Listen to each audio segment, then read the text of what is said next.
do the thing that God put Ron Burgundy on this earth to do. Have salon-quality hair and read the news. In addition to being just flat-out hilarious, Anchorman 2 also manages to be a pretty spot-on indictment of personality and ratings-driven cable news.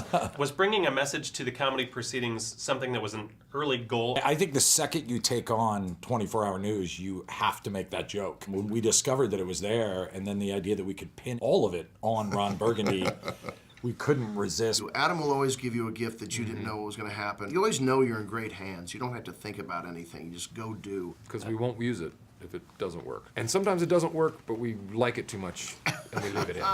The Anchorman 2 promotional train has taken you to some pretty unique places in the last few months. How many of these appearances are written by you and Adam McKay, and how many of them are other writers? The Durango campaign would be an ad writer's dream. One of the conditions in order to do that was that we had to control all the content. For all the public appearances, I've just been on the road just doing it myself. Sure. Sometimes it works great, other times it works horribly, but with Ron, it doesn't matter. Yeah. I'm assuming that your primary mission, though, really was just not to laugh when shooting with Will. Something that maybe you both can relate to in the film. It's tough to be the straight man in these movies. It's tough. It's definitely tough. You're watching all this magic like happen in front of you, and sure you're getting in on some of it, but you know you never know what Will's gonna say. Do yourself a favor and don't try to like keep up with Will. Especially in this situation, because I know that Adam McKay, meanwhile, is behind the scenes, Right. sort of saying like, "Say this, say this." Oh, he's not even whispering it. He's shouting it. I want to talk a little bit about Judah Nelson. He stole a scene that should have been totally unstealable. I'm not going to give it away, but Will is singing on a beach. And he's in the foreground just milking it. Yes! So good. And crying, and the audience, he owned the audience. Yeah, he committed. It was great.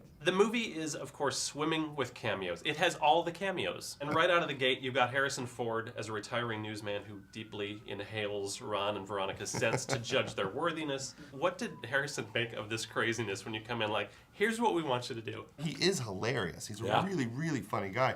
And those movies like Star Wars, they're funny because he was funny. And I think he rewrote a lot of lines for those parts, like Indiana Jones.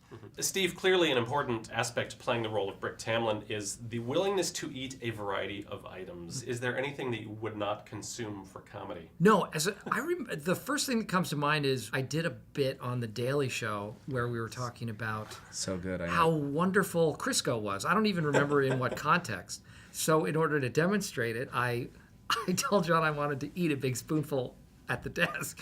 And they said, you know, we could mock it up. We could make something that looks like Crisco. And I said, no, I want John to know that I'm actually eating Crisco. And I got so sick. I thought you were going to say when you were on The Daily Show, the thing you did with Colbert about the effects of alcohol. Oh, that thing. That was even, in a way, more daring than putting yourself through the Crisco. I'll pretty much eat or drink anything. Ron, where's my legs? I don't have any legs, Ron. In 93! No, Brick. 93!